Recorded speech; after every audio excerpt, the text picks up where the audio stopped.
26 rank 4 का हकीम। Episode 26 to 7 बोतलें अमृतधारा की। ध्रुव की परेशानी सुनकर भी विदुर को कोई फर्क नहीं पड़ा। वो तो कुर्सी पर बैठकर मुस्कुरा रहा था। उसे देखकर ध्रुव समझ गया कि अब जो कुछ भी करना है उसे ही करना होगा। इतने में उसने दिमाग चलाते हुए सोचा, अगर इस पैसे से मैं करिश्माई पाउडर की जगह अमृतधारा के लिए सामान खरीद लूं तो उसे नीलाम करके शायद करिश्माई पाउडर के लिए पैसे जुड़ सकते हैं। और तो कोई जरिया मुझे समझ नहीं आ रहा। कुर्सी पर बैठे विदुर ने ध्रुव के ख्याल पढ़ लिए थे और वो एक बार फिर ध्रुव की मदद करने को तैयार था, क्योंकि उसके लिए अमृतधारा बनाना कोई बड़ी बात नहीं थी। तभी ध्रुव ने बिस्तर पर एक बार फिर लेटते हुए कहा, सच में गरीब होना कितना बुरा होता है।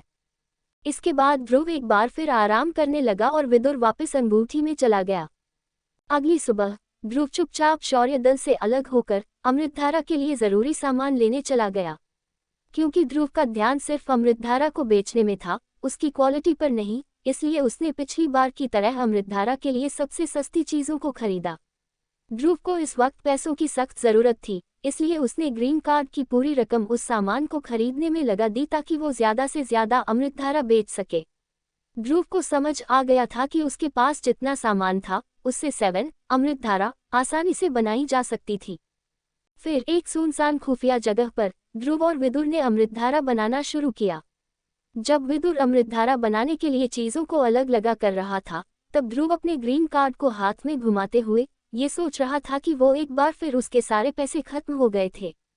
इस बार विदुर को करीब 1 घंटा लगा और उसने सारी अमृतधारा बनाकर तैयार कर दी थी। फिर उन 7 बोतलों को टेबल पर जमाते हुए विदुर ने देखा कि ध्रुव बोतलों को देखकर मुस्कुरा रहा था। फिर उठकर ध्रुव ने ध्यान से सारी बोतलों को एक कपड़े में बांधा और उस गुच्छे को अपनी पीठ पर टांग लिया। फिर उन बोतलों को थपथपाते हुए ध्रुव ने वही कपड़े पहने जो उसने पिछली बार नीलामी घर के लिए पहने थे और उस खुफिया जगह से नीलामी घर के लिए रवाना हुआ। आखिरकार जब ध्रुव नीलामी घर पहुंचा तो पिछली बार की ही तरह वो इंस्पेक्शन रूम गया, जहां उसे सायरा भी मिल गई। खुद की पहचान छुपाते हुए ध्रुव ने अपनी पीठ पर से 7 बोतलें निकाली और सीधे सायरा के सामने की टेबल पर रख दी। सायरा इस वक्त 7 अमृतधारा से भरी बोतलों को देख रही थी। वो इतनी सारी अमृतधारा एक साथ देखकर हैरान हो गई थी। तभी उसका ध्यान खींचते हुए ध्रुव ने खांसना शुरू किया। उसकी खांसी सुनकर सायरा होश में आई और सारी बोतलों को खोलकर एक एक करके सूंघने लगी। बोतलों को सूंघने के बाद वो समझ गई थी कि ये सारी बोतलें असली अमृतधारा से भरी हुई थी। खुद चेक करने के बाद उसने ये बोतलें चरक गुरु को पकड़ा दी, जो वहां के सबसे बड़े हकीम थे। चरक गुरु ने सायरा से अमृतधारा लेकर एक एक बोतल को खोलकर उसे देखा, सूंघा और एक बूंद अपने हाथ में लेकर उसे चख कर देखा। इतना करने के बाद उन्होंने ऐलान किया, 7 बोतलों की अमृतधारा बिल्कुल असली है। चरक गुरु ने जैसे ही ये कहा, सायरा खुशी से फूली नहीं समा पाई। उसने ध्रुव की तरफ देखा जो इस वक्त पूरी तरह से कपड़ों से ढका हुआ था और उसे एक मुस्कुराहट दी। अपनी मुस्कुराहट और आंखों में चमक बरकरार रखते हुए सायरा ने वहां मौजूद लोगों से कहा, सच कहूं तो मैंने कभी सोचा भी नहीं था कि आप 6 महीने बाद हमारे साथ इतनी बड़ा सौदा करने आएंगे। उद्धरण चिन्ह अल्पविराम।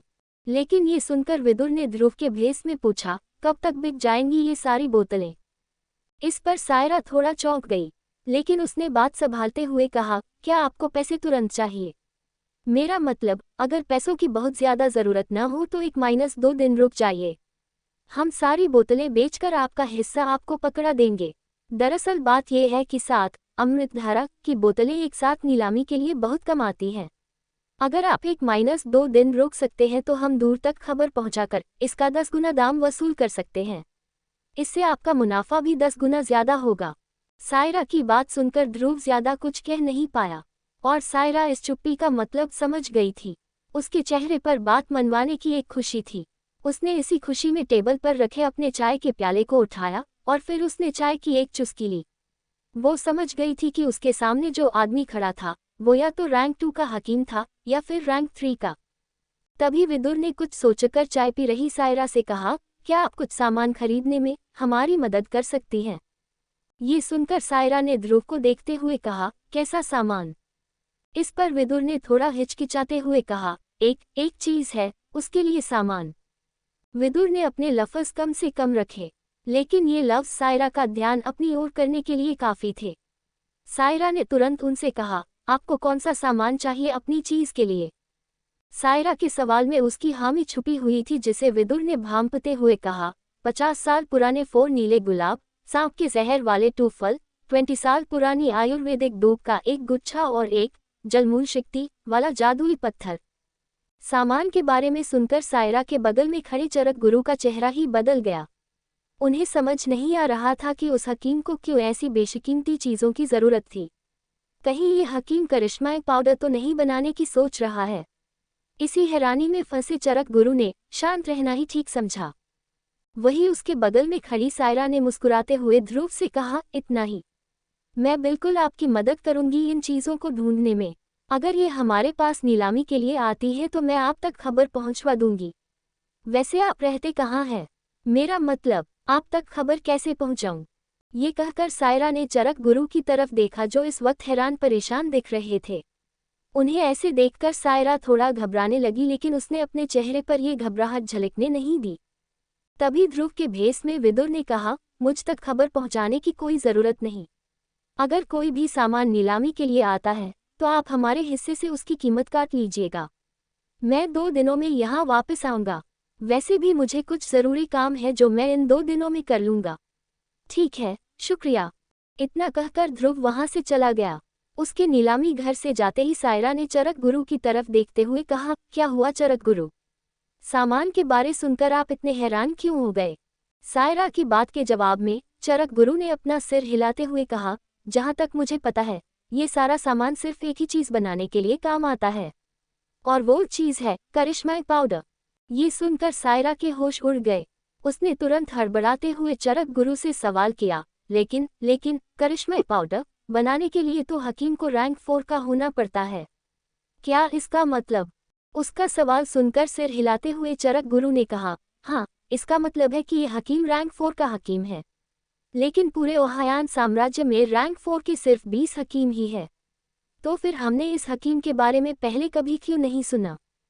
ये सुनकर सायरा ने एक शातिर मुस्कुराहट के साथ कहा, रैंक 4 का हकीम। इस पर अपना एहसान तो चढ़ाना ही होगा, ताकि वक्त आने पर मैं इससे जो चाहूँ वो करवा सकूं।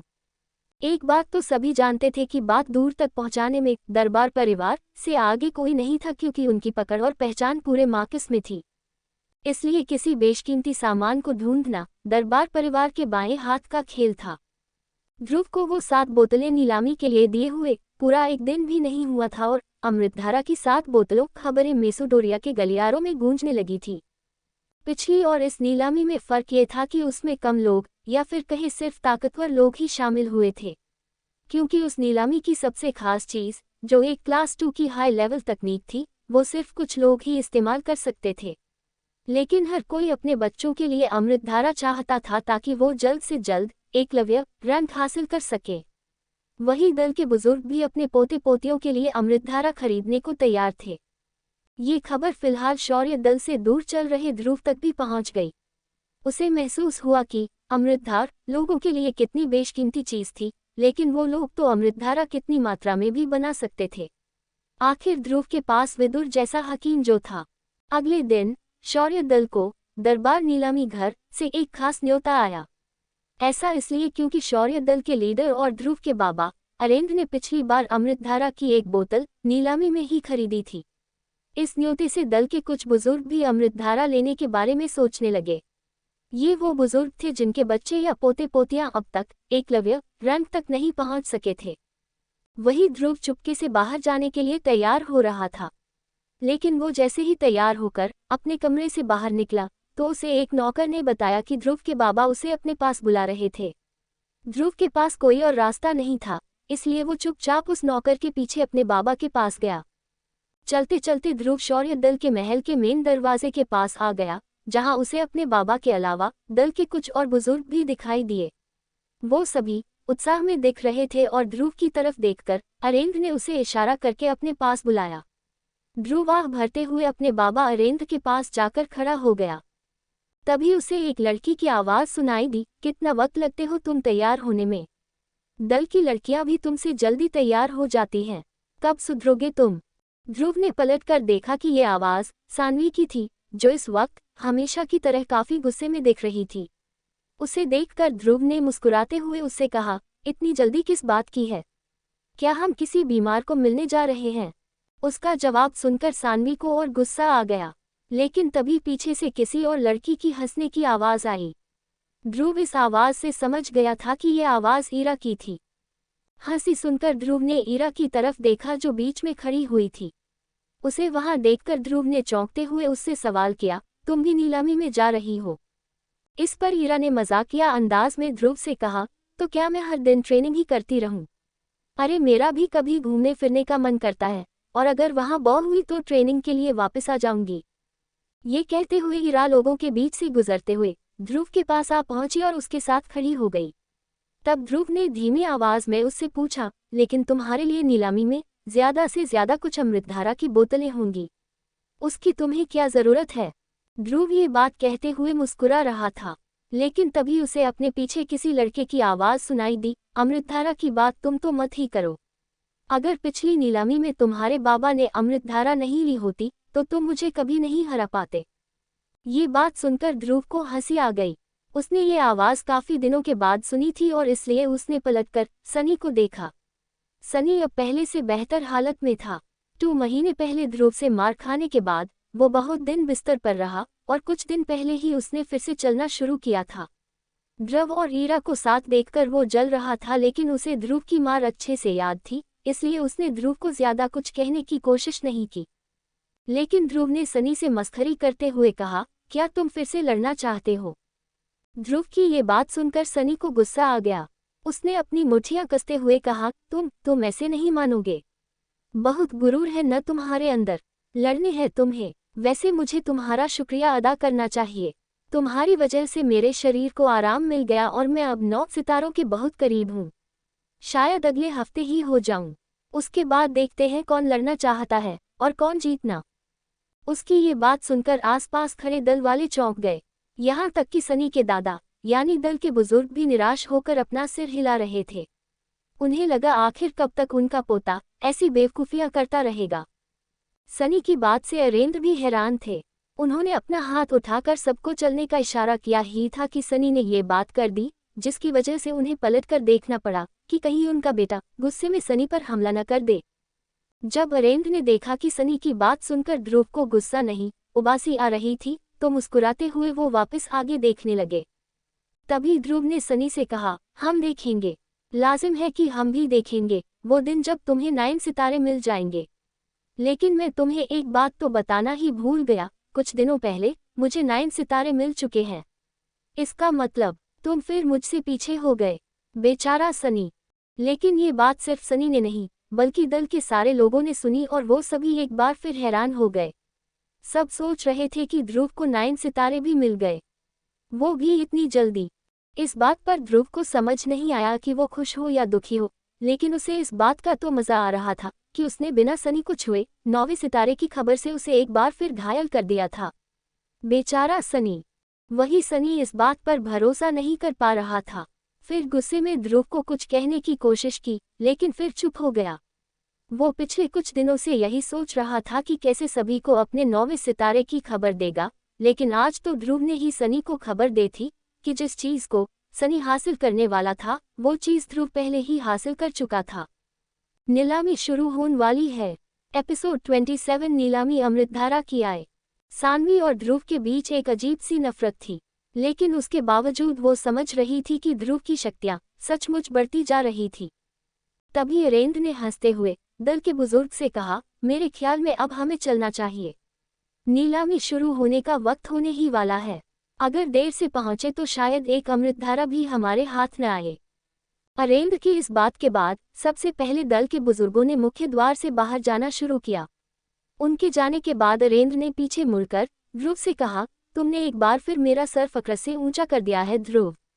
सनी के दादा तो मेरा दिमाग ही खा गए थे कि कैसे उनका पोता बहुत ताकतवर है और हमें उसके लिए भी अमृतधारा की बोतल खरीदनी चाहिए। लेकिन सब ये सच जानते हैं कि सिर्फ अमृतधारा से कुछ नहीं होता। खैर, देखते हैं क्या होता है। तुम सिर्फ अपनी ट्रेनिंग पर ध्यान देना, इन सब बातों में नहीं। ये सुनकर ध्रुव के चेहरे पर एक मुस्कुराहट आ गई और उसने अपने बाबा के पीछे मुख्य द्वार से बाहर जाते हुए खुद से कहा, मैं तो किसी को बताना भी नहीं चाहता था, लेकिन इस चूजे को कौन समझाए। लेकिन उससे थोड़ी ही दूरी पर सनी था जिसने ध्रुव की ये बात सुन ली थी।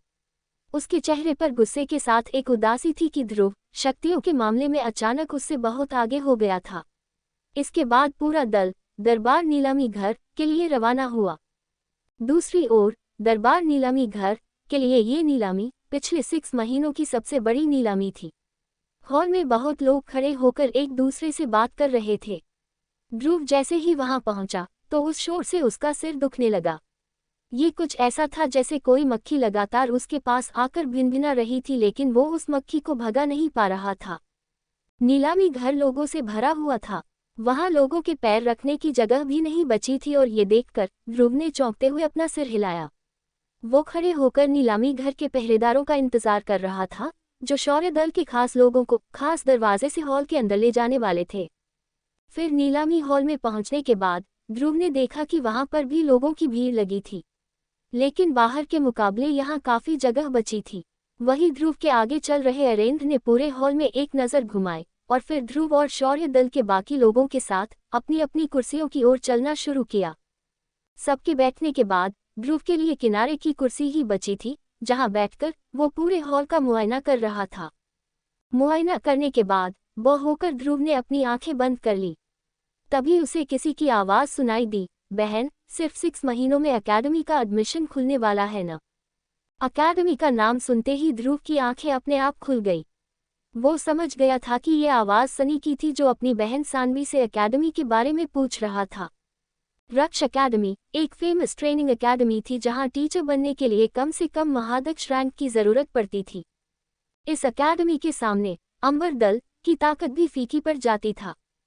यहाँ की ट्रेनिंग कुछ ज़्यादा ही कठिन होती है, लेकिन यहाँ से ट्रेनिंग लेने के बाद लोगों का इस एकेडमी से इतना लगाव हो जाता था कि वो यहाँ से ग्रेजुएट होने के बाद भी यहाँ आकर अपने जूनियर्स को ट्रेन किया करते थे। सच तो ये था कि हर एकेडमी काबिल योद्धाओं का जमावड़ा था, जिससे सभी डरा करते थे। कुल मिलाकर देखा जाए तो इस एकेडमी से निकले हुए 1000 से भी ज़्यादा काबिल योद्धा लड़ने को तैयार थे, जो या तो एकेडमी में अभी भी ट्रेनिंग ले रहे थे या फिर वहाँ से ग्रेजुएट हो चुके थे।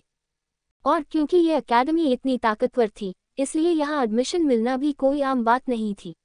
लेकिन इस एकेडमी की खास बात ये थी कि यहाँ के टीचर्स स्टूडेंट्स को हाई लेवल तकनीकें सिखाया करते थे, जिनसे वो बहुत ताकतवर हो जाते थे।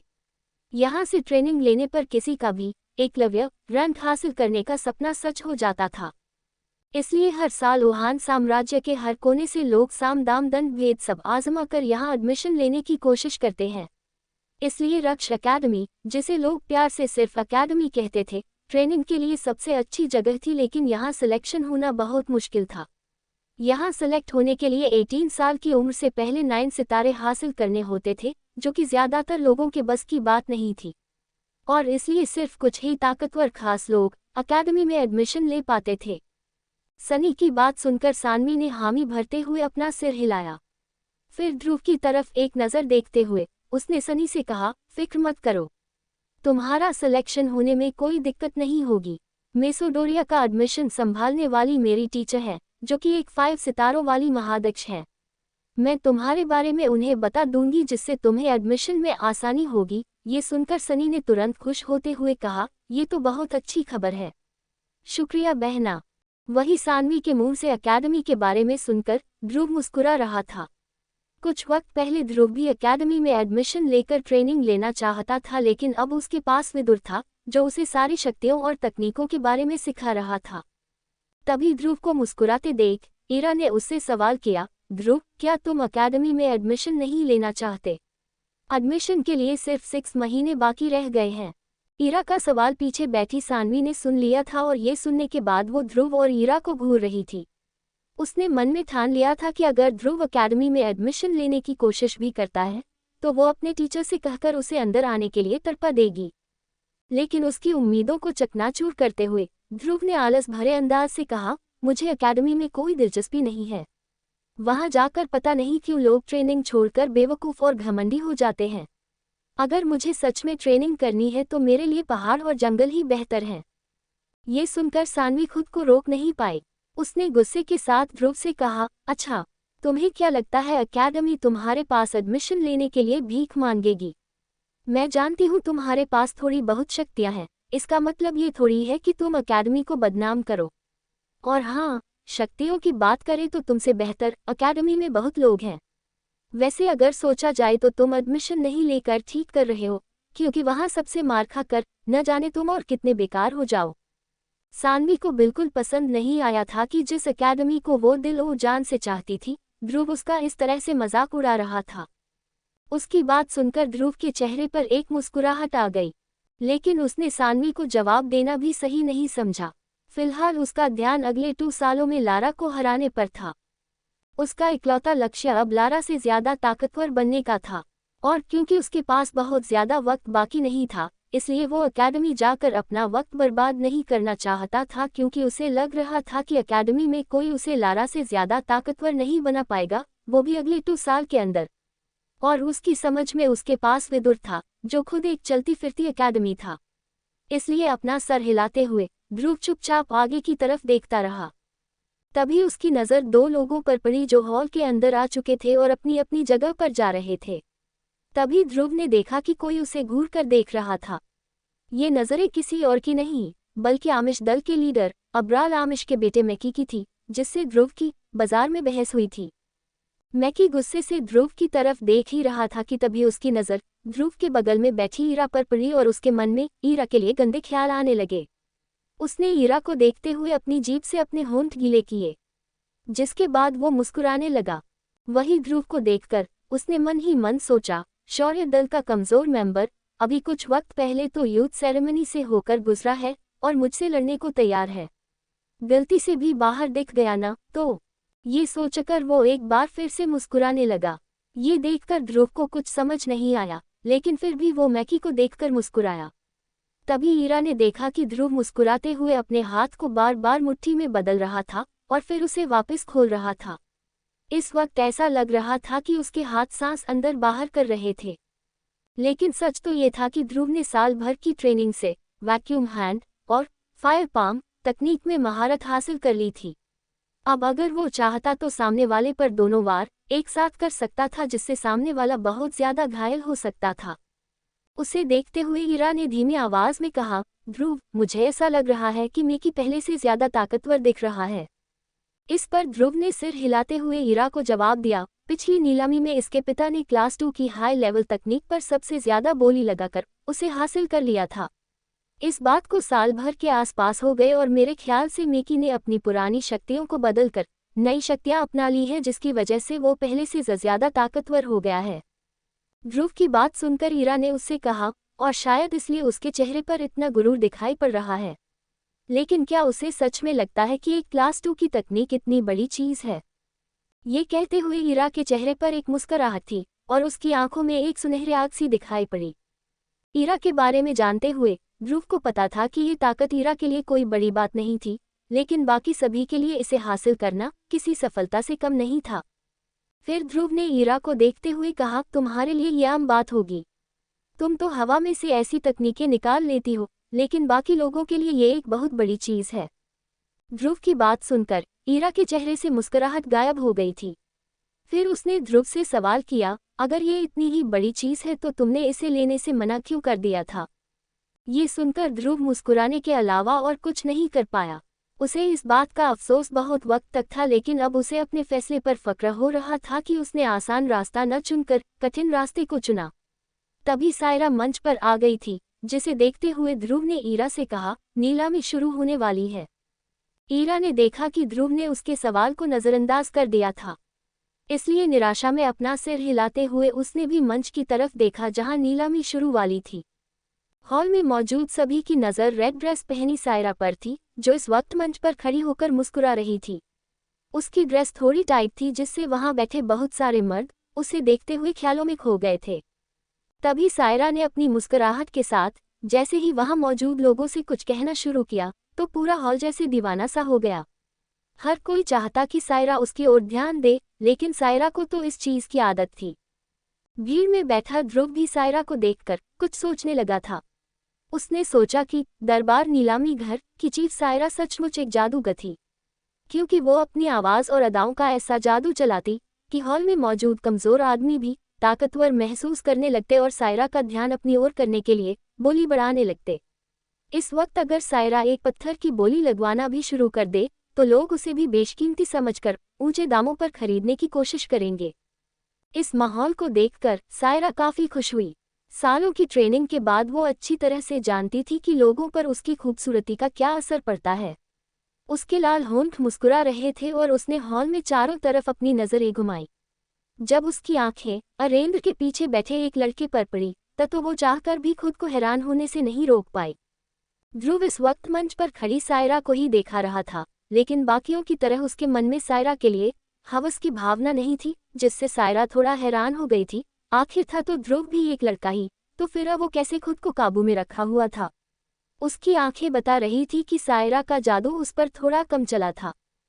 फिर मुस्कुराते हुए सायरा ने जोर से ताली बजाई और कहा, मैं अच्छी तरह से जानती हूँ आप सभी यहाँ क्यों आए हैं, इसलिए इस बार हम छोटी चीज़ों पर अपना वक्त ज़ाया नहीं करेंगे, बल्कि सीधे मुद्दे पर आते हैं। क्या कहते हैं आप लोग? सायरा के सवाल का जवाब देते हुए कुछ लोगों ने जोर से कहा, तुम जैसा कहो सायरा, वैसे हमारा मुद्दा तो तुम ही हो जाने मन। ये सुनकर सायरा ने मुस्कुराते हुए लाइट्स डिम करने का इशारा किया और फिर पत्थर पर रखी एक बोतल पर से कपड़ा उठाकर उसने सभी को बोतल दिखाते हुए कहा, आप में से बहुतों को पिछली नीलामी वाली अमृतधारा याद होगी। ये अमृतधारा उसी हकीम ने बनाई है। हमारे नीलामी घर के मुख्य हकीम चरक गुरु ने इस बोतल में भरी अमृतधारा को अच्छे से जांच परख लिया है, इसलिए आप लोगों को परेशान होने की कोई ज़रूरत नहीं। मैं डंके की चोट पर कहने को तैयार हूँ कि ये अव्वल दर्जे की अमृतधारा है। ये कहकर सायरा मुस्कुराने लगी। उसने देखा कि उस बोतल को देखकर लोगों के मुंह खुले के खुले रह गए थे। हर कोई उस बोतल में भरी अमृतधारा चाहता था और इसलिए बहुत लोग उसे पाने की चाह में अपने हाथ रगड़ने लगे थे। ये देखकर सायरा ने अपनी मुस्कुराहट बरकरार रखते हुए आगे कहा, पिछली बार जब ऐसी अमृतधारा की नीलामी हुई थी तो इसे शौर्य दल के लीडर अरेंद्र ने हासिल किया था और इसके खरीदते ही उनका बेटा ध्रुव 1 साल के अंदर अंदर 3 सितारों से 8 सितारों तक पहुंच गया। क्या ये सिर्फ उसकी मेहनत का नतीजा है? हो सकता है, लेकिन इतनी बड़ी छलांग में अमृतधारा का एक बहुत बड़ा हाथ जरूर होगा। ध्रुव का जिक्र होते ही सभी की नजरें ध्रुव पर चली गई। बहुत से लोग जो इस बारे में नहीं जानते थे वो ये सुनकर चौंक गए थे। इतना कि हॉल में बहुतों के चौंकने की आवाज तक सा सुनाई पड़ी। वो सब हैरान थे कि ध्रुव ने इतने कम समय में इतनी बड़ी छलांग कैसे लगाई होगी। लोगों को लगा सायरा सही कह रही थी और इस छलांग की वजह जरूर अमृतधारा ही होगी। उसने अपनी नजरें घुमाते हुए सानवी को देखा, जो ध्रुव को इस वक्त गुस्से से देख रही थी।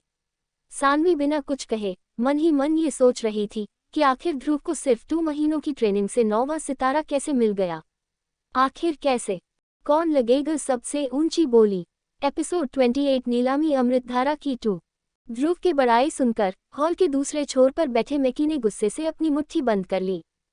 सभी की नजरें अपनी ओर होते देख ध्रुव को समझ नहीं आया कि वो खुश हो या फिर डरे। उसने सोचा कि सायरा बहुत होशियार थी जो उसने ध्रुव का नाम लेकर अमृतधारा हासिल करने की लोगों की इच्छा को और बढ़ा दिया था। लेकिन ध्रुव ने कुछ नहीं कहा। आखिरकार इसकी से अमृतधारा का दाम कम से कम 20% तो बढ़ गया था, इसका मतलब उसका मुनाफा भी बढ़ गया था। और इस वक्त ध्रुव के लिए सबसे ज्यादा जरूरी कुछ था तो वो सोने के सिक्के थे, जिनसे ध्रुव करिश्माई पाउडर का सामान खरीद पाएगा। इसलिए वो चुपचाप सायरा को मुस्कुराते हुए देख रहा था। वही सायरा ध्रुव की फीलिंग्स को नज़रअंदाज करके नीलामी शुरू करने के लिए तैयार हुई। उसने अमृतधारा की बोतल हाथ में उठाकर मुस्कुराते हुए कहा, अमृतधारा की पहली बोतल की नीलामी शुरू होती है 15,000 सोने के सिक्कों से। इतनी बड़ी शुरुआती रकम का जिक्र करने के बाद सायरा के चेहरे मुस्कुराहट पर बरकरार थी। उसने सीधे सीधे अमृतधारा की शुरुआती रकम दुगनी कर दी थी। सायरा की इस हरकत से हॉल के एक छोर पर बैठे ध्रुव के मुंह से निकला, बाप रे बाप, ऐसी लूट। वो खुशकिस्मत था कि उसकी बात किसी ने नहीं सुनी थी, नहीं तो शायद उसका ही घाटा हो जाता, जो ध्रुव को बिल्कुल रास नहीं आता। हॉल में इस वक्त सन्नाटा था। शुरुआती बोली ने सबको झंझोर दिया था, लेकिन तभी पीछे से किसी आदमी ने कहा, 16,000 सोने के सिक्के। उद्धरण चिन्ह। बोली लगाने के बाद उस आदमी ने सायरा को देखा जो इस वक्त उसे देखते हुए मुस्कुरा रही थी। इस बात से उस आदमी की सायरा उस पर फिदा हो गई थी, लेकिन वो नहीं जानता था कि ये तो सिर्फ शुरुआत थी। पहली बोली के बाद सायरा ने मुस्कुराते हुए हॉल में नजरें घुमाए और कहा, क्या कोई और इससे ऊपर जा सकता है? या फिर इस बेशकीमती अमृतधारा की सिर्फ इतनी ही कीमत है? उसके ये कहते ही जैसे बोलियों की होड़ लग गई। किसी ने कहा 17,000, तो किसी और ने कहा 18,000, फिर 19,000। बढ़ती बोलियों सुनकर हॉल में मौजूद लोग तो हैरान थे ही, लेकिन सबसे ज्यादा हैरान पहली बोली लगाने वाला था, जो ये देख रहा था कि सायरा अब उसकी तरफ देख भी नहीं रही थी। फिर मुस्कुराना तो दूर की बात थी, इसलिए उसने आगे बोली लगाना सही नहीं समझा। बोलियां सुनकर ध्रुव भी हैरान था, क्योंकि उसने सपने में भी नहीं सोचा था कि अमृतधारा की नीलामी की ऐसी शुरुआत होगी। वो समझ गया था कि सायरा ने नीलामी की खबर मार्कस के हर कोने तक पहुंचा दी थी। वो समझ गया था कि उसका 2 दिन रुकने का फैसला बिल्कुल सही था। अब तक शक्तिशाली दलों ने बोलियां लगाना शुरू भी नहीं किया था, इसलिए छोटे व्यापारी इस मौके का फायदा उठाकर अपनी बोलियां लगा रहे थे। वो जानते थे कि बाद में वो उसे और ज्यादा दाम में बेचकर अच्छा मुनाफा कमा सकते थे। वो सभी इस बात को अच्छे से जानते थे कि ओहान साम्राज्य में अच्छी अमृतधारा की बहुत कीमत मिल जाती है, क्योंकि साम्राज्य का हर व्यक्ति अपनी शक्ति बढ़ाना चाहता था। बोलियों के शुरू होने से तकरीबन आधे घंटे बाद आखिरकार अमृतधारा की पहली बोतल बिक गई। नीलामी की पहली बोतल हासिल कर खरीदार के चेहरे पर एक बड़ी सी मुस्कान थी, जिसे देखकर ध्रुव ने हैरानी में सोचा, अमृतधारा की एक बोतल बनाने की लागत 1000 सोने के सिक्के थी, लेकिन सायरा ने कितनी चालाकी से उस आदमी से 47,000 सोने के सिक्के निकलवा लिए थे। लेकिन जैसे ही उसे याद आया कि इसमें एक बहुत बड़ा हिस्सा उसका भी था, तो वो अचानक बहुत खुश होने लगा। ध्रुव ने इसी खुशी में विदुर को याद किया, क्योंकि अगर विदुर ध्रुव को नहीं मिला होता तो शायद ध्रुव अमृतधारा के फायदे उठाकर इतना कामयाब नहीं होता। जिस चीज के लिए लोग इतनी बड़ी रकम चुकाने को तैयार थे, वो उसे हर दिन सिर्फ विदुर की वजह से ही मिल पा रही थी। वही मंच पर खड़ी सायरा पहली नीलामी से बहुत खुश थी। उसने एक राहत की सांस लेते हुए सोचा, मुझे उम्मीद है कि वो अनजान हकीम इस रकम से खुश होंगे। सायरा जानती थी कि उस हकीम को ज्यादा सिक्के दिलाकर वो बाद में उसकी मदद ले सकती थी, क्योंकि ये हकीम कोई आम हकीम नहीं था, बल्कि रैंक 4 या उससे भी ऊपर का हकीम था। इसके बाद सायरा ने एक नज़र सभी को देखा और फिर अमृतधारा की बची बोतलों को देखते हुए कहा, अमृतधारा की बची हुई 6 बोतलें 2-2 की जोड़ी में नीलम होंगी। एक जोड़ी की शुरुआती कीमत है 30,000 सोने के सिक्के। सभी ने उन बोतलों को देखने के बाद एक बार सबसे ताकतवर दलों की तरफ देखा, जो आपस में कुछ खुसफुसा रहे थे। इससे सभी को अंदाजा हो गया था कि तीनों दल अब बोलियों के मैदान में उतरने वाले थे। तभी अमिश दल के लीडर अब्राल अमिश ने अपनी चुप्पी तोड़ते हुए कहा, 31,000 सोने। वैसे तो अब्राल शुरुआती कीमत सुनकर थोड़ा हिचकिचा रहे थे, लेकिन ममराज लश्कार के चेहरे पर मुस्कुराहट देखने के बाद वो खुद को रोक नहीं पाए और आगे आकर उन्होंने बोली लगाई। लेकिन अमिश दल का मजाक उड़ाते हुए ममराज ने कहा, अरे अब्राल, मुझे तो लगा था कि क्लास 2 की तकनीक खरीदकर तुम्हारा दल दिवालिया हो गया था। तुम्हारे पास 31,000 सिक्के हैं भी या फिर वही हवा में बोलियां लगा रहे हो? ये सुनकर अब्राल ने ममराज को गुस्से से देखा, लेकिन पलटकर जवाब नहीं दिया, बल्कि उसकी नज़र तो इस वक्त मंच पर रखी अमृतधारा की बोतलों पर थी। तभी मुस्कुराते हुए ममराज ने अपनी बोली लगाई, 35,000 सोने के सिक्के। और इसके बाद जैसे दोनों दलों के बीच बोलियों का घमासान शुरू हुआ, अब्राल ने कहा 38,000, तो ममराज ने उसके जवाब में बोली 45,000 तक लगा दी। फिर अब्राल ने चिल्लाते हुए कहा 50,000। ये बोली सुनकर वहां बैठे सभी लोग चौंक गए, बल्कि खुद अब्राल के इस वक्त हाथ कांपने लगे थे। उसके माथे पर शिकन भी दिखाई दी। वो जानता था कि ममराज ने सच कहा था। क्लास 2 की तकनीक लेने के लिए आमिश दल ने अपना कोष लगभग खाली कर दिया था, इसलिए अमृतधारा पर बोली बढ़ाना उसके लिए धीरे धीरे थोड़ा मुश्किल हो रहा था। 55,000 सोने के सिक्के, ममराज ने डंके की चोट पर कहा। उसके तुरंत बाद अब्राल ने बोली और बढ़ाते हुए कहा 56,000। इस बोलियों के घमासान युद्ध को देखते हुए हॉल में बैठे सभी लोग चुप थे। ऐसा नहीं था कि बाकी किसी के पास इतने पैसे नहीं थे। दरअसल बात यह थी कि कोई भी इन ताकतवर दलों के खिलाफ जाकर बोली नहीं लगाना चाह रहा था।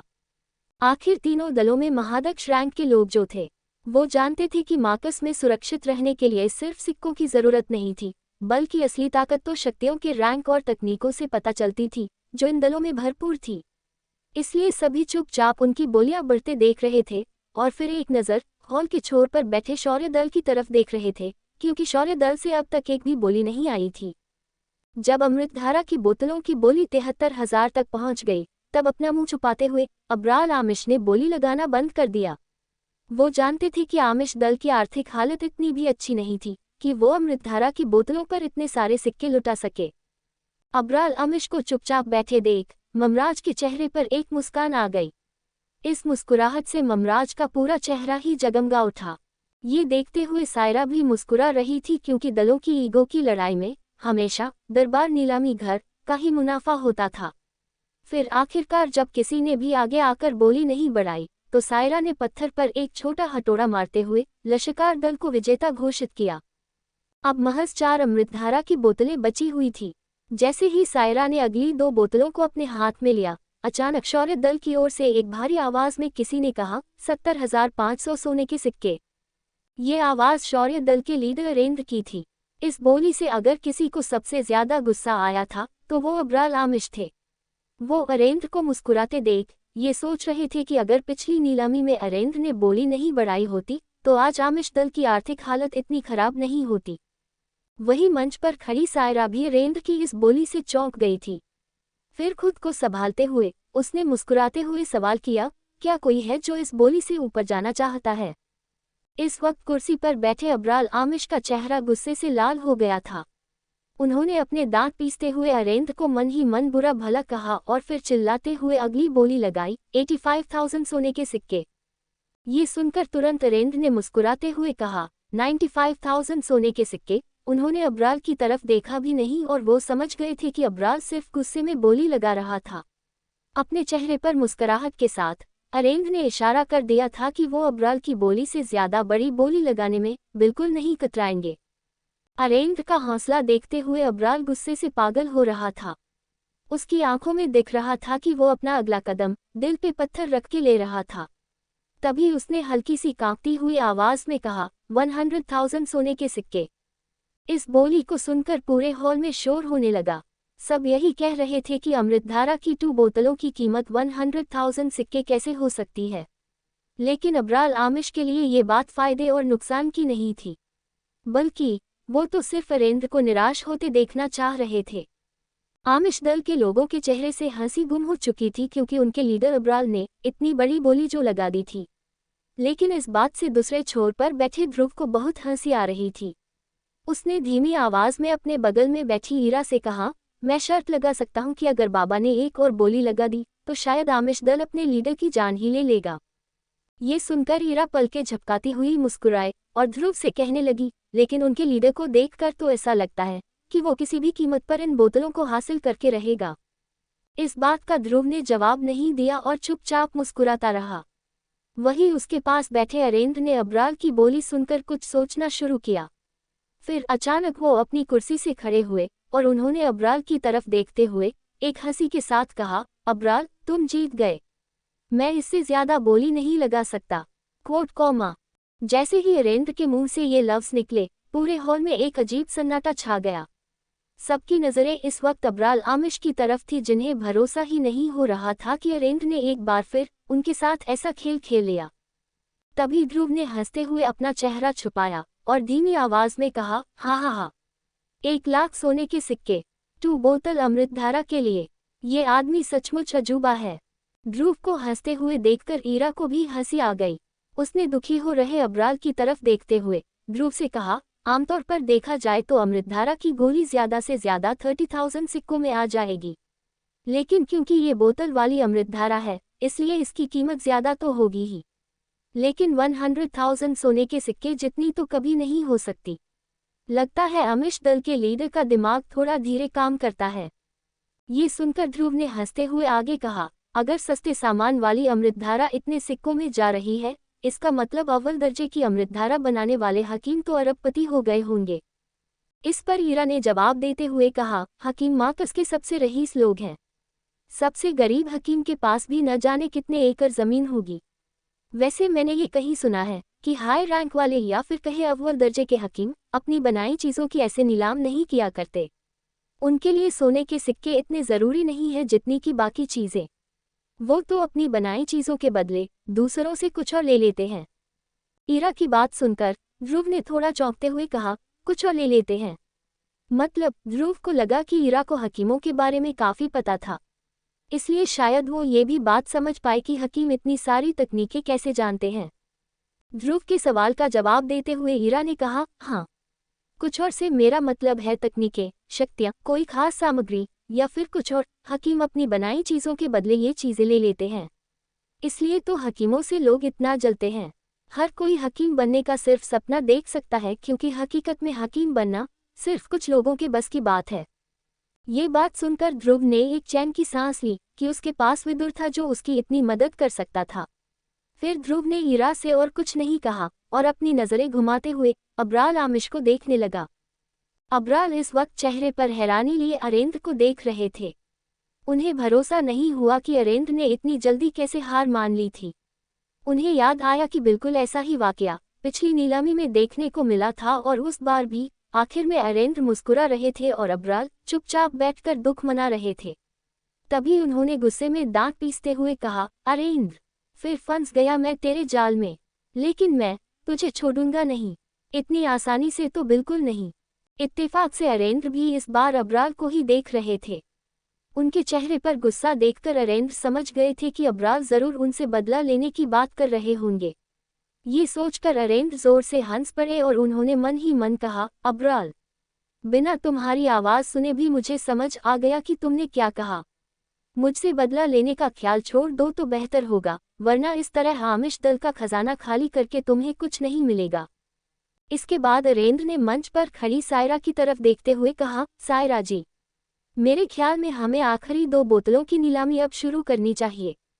अरेंद्र की बात सुनकर सायरा ने मुस्कुराते हुए अपना सिर हिलाया। उसके चेहरे से समझ नहीं आ रहा था, लेकिन अंदर ही अंदर वो भी इस चीज से काफी खुश थी कि अरेंद्र ने एक बार फिर अबराल को मजा चखा दिया था। इसके अलावा जो मुनाफा दरबार परिवार को मिलना था, उसके बाद तो वो उस अनजान हकीम की शुक्रगुजार हो गई थी। तभी सायरा ने अमृतधारा की आखिरी 2 बोतलों को हाथों में उठाते हुए कहा, दोस्तों, ये आज की नीलामी की आखिरी 2 बोतलें हैं। अमृतधारा से भरी इन बोतलों की नीलामी भी शुरू होती है 30,000 सोने के सिक्कों से। तकलीफ नहीं हुई थी। फिर सायरा मुस्कुराने लगी और उसकी मुस्कुराहट को इतने करीब से देखकर ध्रुव को जैसे बिजली का झटका सा लगा। लेकिन ध्रुव ने इस बात का ध्यान रखा कि कहीं उसका सच सायरा के सामने न जाए। उसने शांति महसूस करते हुए अपनी अंगूठी को रगड़कर विदुर को बोलने का इशारा किया, और जैसे आधी नींद से जागते हुए विदुर ने सायरा से पूछा, क्या नीलामी खत्म हो गई? ये सुनकर ध्रुव ने सोचा कि शायद पिछली बार ये सवाल पूछकर उसके आचार्य शायद सो गए थे, क्योंकि अगर वो जाग रहे होते तो उस नौकरानी की बात पर ध्यान जरूर देते।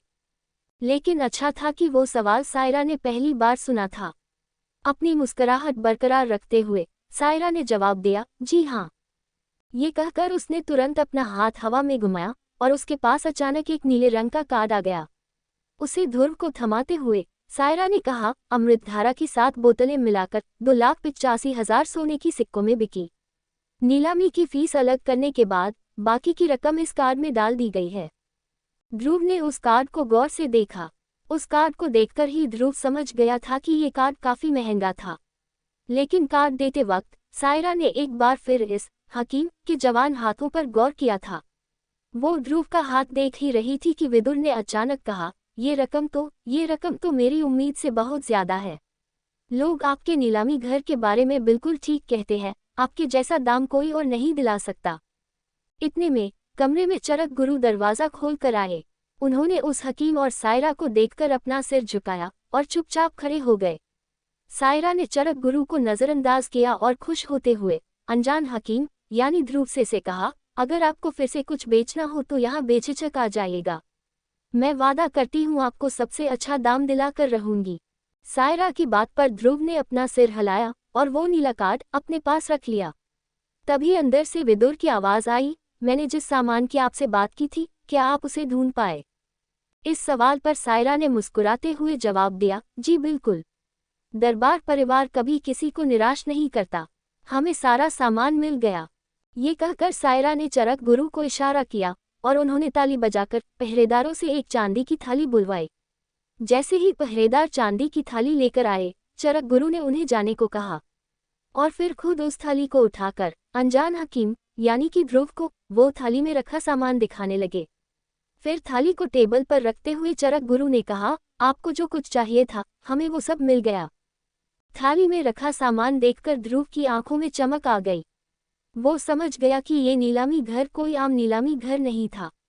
अगर ध्रुव खुद ये चीजें ढूंढने निकलता तो न जाने कितना वक्त लग जाता, लेकिन दरबार नीलामी घर ने तो 2 दिनों से भी कम वक्त में सारा सामान ढूंढ लिया था।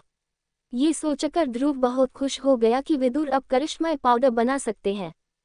तभी ध्रुव की अंगूठी में से विदुर ने कहा, सामान के लिए शुक्रिया और मैं आपको तकलीफ देने के लिए माफी चाहता हूँ, लेकिन मैं इसे ऐसे नहीं ले सकता।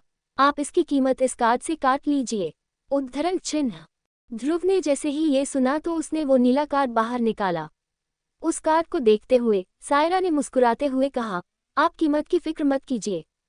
ये सारा सामान हमारे वेयरहाउस में रखा हुआ था और इनकी कीमतें भी बाहर के मुकाबले काफ़ी कम हैं। और शायद आप नहीं जानते, लेकिन आपकी 2 नीलामियों से हमारे नीलामी घर का रुतबा और ज़्यादा हो गया है। हम आपसे इसकी कीमत कैसे ले सकते हैं? सायरा की बात सुनकर विदुर ने जवाब में कहा, ठीक है, तो फिर ये आपके तरीके से ही करते हैं। जब भी मुझे किसी चीज़ की ज़रूरत होगी तो उसके बदले मैं आपके लिए अमृतधारा बना दूंगा। इसके बाद ध्रुव ने उस थाली में से सामान उठाकर अपने झोले में रख लिया। तभी विदुर ने कहा, ठीक है, तो मैं चलता हूँ, मुझे एक ज़रूरी काम से जाना है। अब जो ध्रुव को करिश्माई पाउडर के लिए सारा सामान मिल गया था तो उसने सायरा से विदा लिया और उठकर वहां से जाने लगा। तभी सायरा ने उससे कहा, मैं और चरक गुरु आपको बाहर का रास्ता दिखा देते हैं। ये कहकर सायरा और चरक गुरु ने चलना शुरू किया और ध्रुव चुपचाप उन दोनों के पीछे जाने लगा। उस कमरे से बाहर निकलकर सायरा ध्रुव को नीलामी हॉल के पास से ले गई। तभी अचानक ध्रुव की नज़र 3 लोगों पर पड़ी। वो लोग हॉल से निकलकर बाहर जा रहे थे। ध्रुव ने घबराते हुए थोड़ा तेज चलना शुरू किया। वो बस यही प्रार्थना कर रहा था कि कहीं उसके पिता अरेंद्र कहीं उसे पहचान न ले। वैसे तो ध्रुव पूरी तरह से कपड़ों से ढका हुआ था, लेकिन फिर भी उसे डर था कि कहीं उसके पिताजी उसे पहचान न ले। वो 3 लोग मेसोडोरिया के सबसे ताकतवर दलों के लीडर थे जो एक दूसरे को देखकर बनावटी मुस्कान दे रहे थे। और जैसे ही तीनों एक दूसरे से थोड़ा दूर हुए तो जैसे तीनों के चेहरे के हाव भाव ही बदल गए। तीनों लीडर हॉल से बाहर जा रहे थे और लोग उनके रास्ते से हट रहे थे। सब जानते थे कि मेसोडोरिया के सबसे ताकतवर दलों के रास्ते में आने का अंजाम शायद अच्छा नहीं होगा। अरेंद्र ममराज को देखकर आधे मन से बातचीत करने लगे। तभी अरेंद्र की नज़र अचानक चरक गुरु और सायरा पर पड़ी। उन्हें देखकर वो रुक गए, जिसके बाद ममराज ने भी सायरा की तरफ अपनी नज़रें घुमाई। उन दोनों को हैरानी में देख अबराल ने भी जानना चाहा कि आखिर वो दोनों किस चीज़ से इतना चौंक गए थे। तीनों की नज़र इस वक्त दरबार नीलामी घर की मालकिन सायरा दरबार पर थी, जो धीरे धीरे चल रही थी।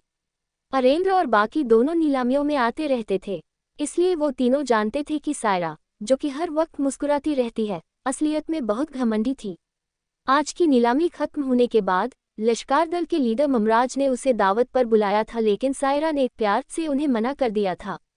इस बात से सभी समझ गए थे कि सायरा के करीब जाना इतना आसान नहीं था। लेकिन इस वक्त सायरा खुद किसी मेहमान को बाहर का रास्ता दिखा रही ही, और ये देखकर तीनों दल के लीडर कुछ ज्यादा ही चौंक गए थे। फिर तीनों की नज़र सायरा के पीछे चल रहे आदमी पर पड़ी। वो आदमी सर से पैर तक ढका हुआ था, जिसका चेहरा बिल्कुल दिखाई नहीं दे रहा था। उससे बात करते हुए चरक गुरु के चेहरे पर एक मुस्कुराहट थी, जिसे देखकर अरेंद्र समझ गए थे कि इस वक्त इस मेहमान की चापलूसी की जा रही थी। सायरा के बर्ताव से तो सब हैरान थे, लेकिन चरक गुरु के ऐसा करने पर सबको ये जानने की इच्छा हुई कि आखिर ये मेहमान है कौन।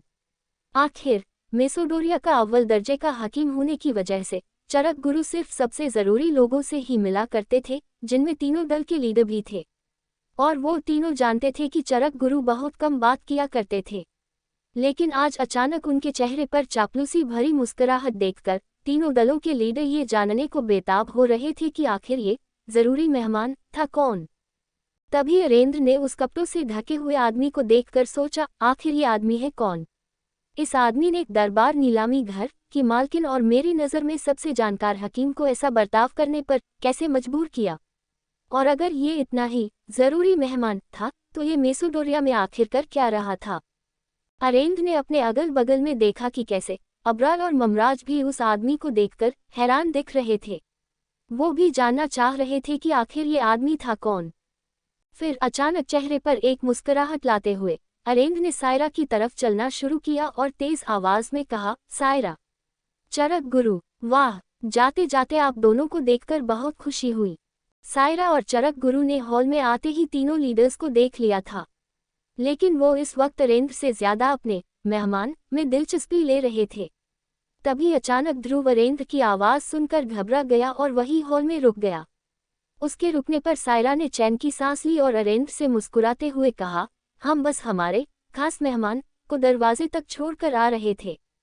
सायरा और बाकियों को रुकते देख अबराल भी हंसते हुए उसके पास आए और नीलामी घर के खास मेहमान की तरफ देखते हुए उन्होंने शक की निगाहों से कहा, आपके खास मेहमान क्या मेसोडोरिया में ही रहते हैं? क्योंकि जितना मुझे ध्यान है मैं पिछले बहुत सालों से यहाँ आ रहा हूँ, लेकिन मैंने इन्हें यहाँ आज तक नहीं देखा। तुरंत पास की उसी झुग्गी में गया जहाँ उसने अपने कपड़े बदलकर हकीम का हुलिया अपनाया था। झुग्गी में काले कपड़े उतारते ही ध्रुव ने विदुर से सवाल किया, आचार्य, आप तो मुझे मरवा ही देते, आपको क्या जरूरत थी पिताजी से बात करने की? ये सुनकर विदुर ने हंसते हुए ध्रुव से कहा, हाँ, मैंने वहाँ जो कुछ किया सोच समझ कर किया था। और सच बताओ, हकीम के भेस में पिताजी से बात करने की इच्छा तो तुम्हारी भी हो रही थी, मैं जानता हूँ। ध्रुव ने विदुर की बात सुनकर ये सोचा कि उसके बात में दम तो था, लेकिन ध्रुव को अपने पिताजी के लिए थोड़ा बुरा भी लग रहा था। वो इसलिए क्योंकि दोनों नीलामियां मिलाकर विदुर की बनाई गई अमृतधारा की 3 बोतलें खुद उसके पिताजी ने खरीदी थी। इसलिए ध्रुव ने फैसला किया, मैं अब ऐसे किसी मौके की तलाश में रहूंगा जब हम शौर्य दल के काम आ पाए, ताकि हम बिना इतने पैसे लिए भी पिताजी की मदद कर पाएं। उद्धरण चिन्ह अल्पविराम।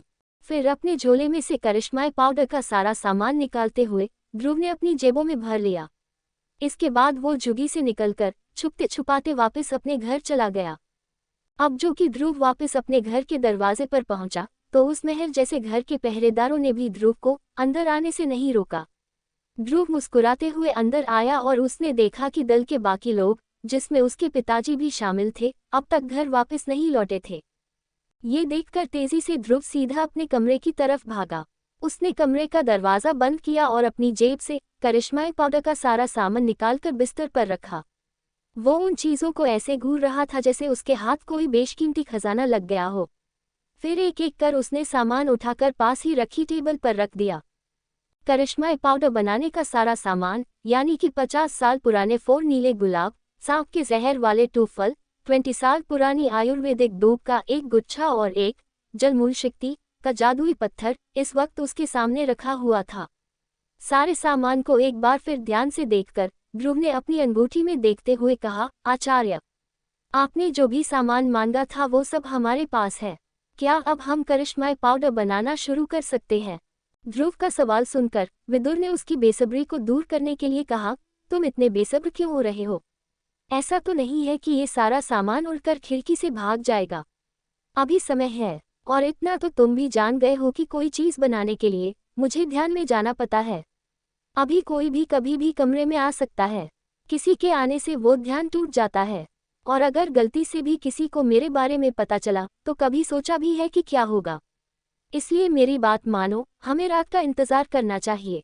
ये सुनकर ध्रुव थोड़ा निराश हुआ। फिलहाल के लिए वो सिर्फ इस सामान को अलमारी में छुपाकर बिस्तर पर लेट सकता था। ध्रुव ने ऐसा ही किया और चुपचाप बिस्तर पर लेटे लेटे रात होने का इंतजार करने लगा। तकरीबन आधे घंटे बिस्तर पर गुजारने के बाद अचानक ध्रुव ने महसूस किया कि उसके कमरे का दरवाजा खुला था। आवाज सुनते ही ध्रुव ने उठकर देखा कि आखिर कौन उसके कमरे में इस तरह आ रहा था।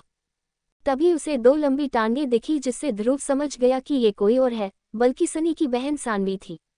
सानवी ने ध्रुव को आराम फरमाते देख उससे कहा, शिरोमणि जी, आपका खाना खुद चलकर यहाँ नहीं आएगा, चलकर चुपचाप अपना खाना खा लो।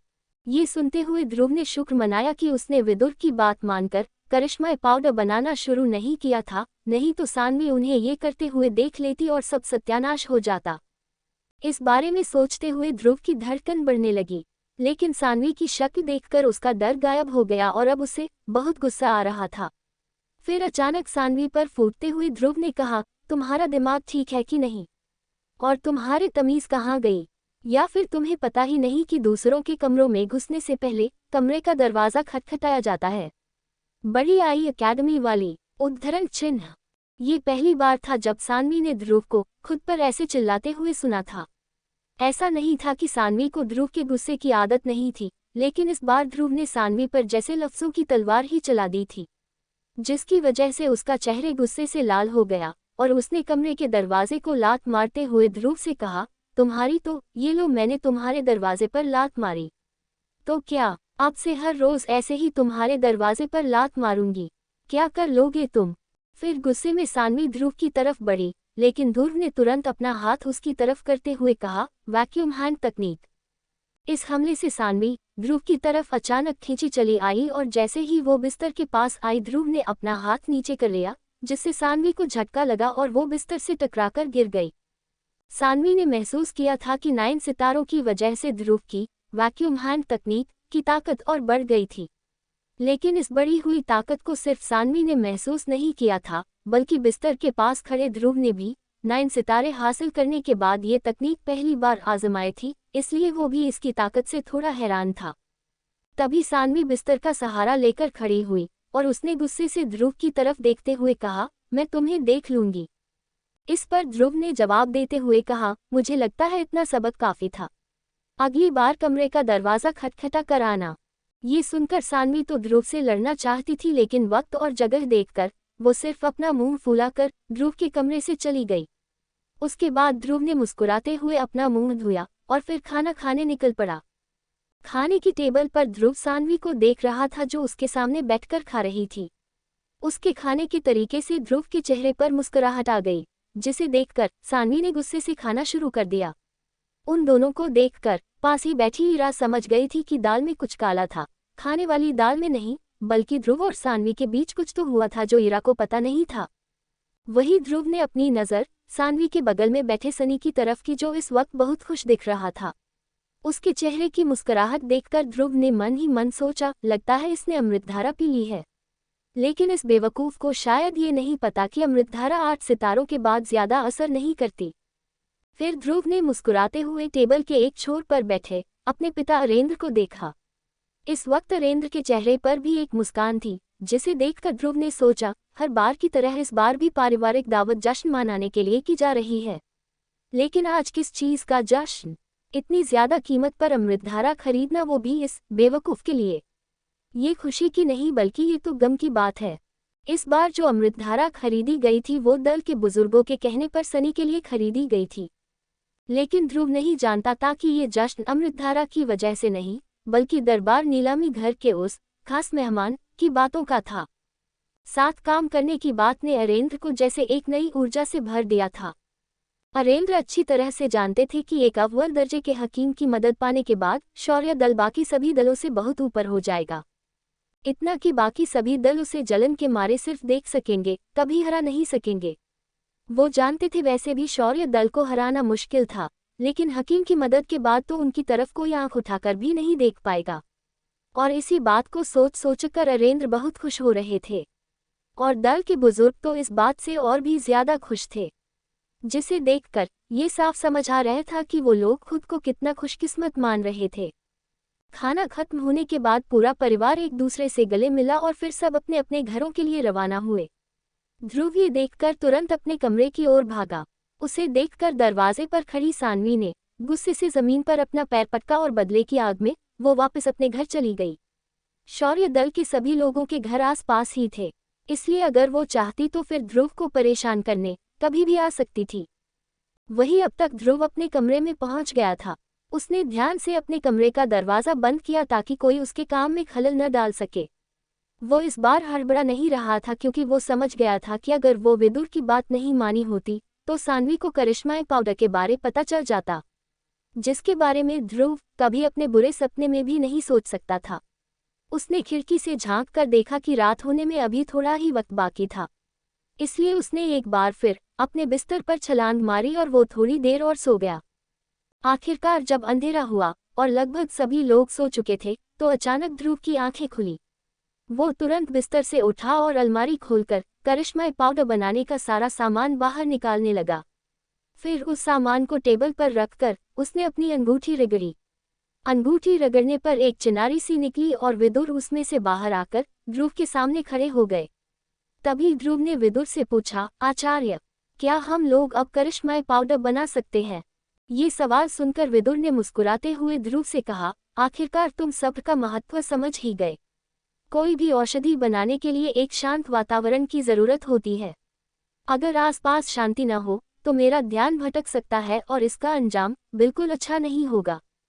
फिलहाल तो इसका असर तुम्हें समझ नहीं आएगा, लेकिन वक्त के साथ साथ तुम्हारी जिंदगी तेजी से घटती जाएगी। इसलिए ध्यान रखना, औषधि बनाते समय आसपास शांति होनी चाहिए, चाहे किसी भी कीमत पर।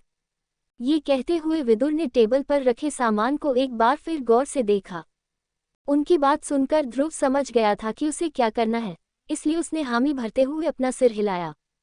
ये देखकर कि ध्रुव उनकी बात को समझ रहा था, विदुर ने करिश्माई पाउडर बनाने की प्रक्रिया शुरू की।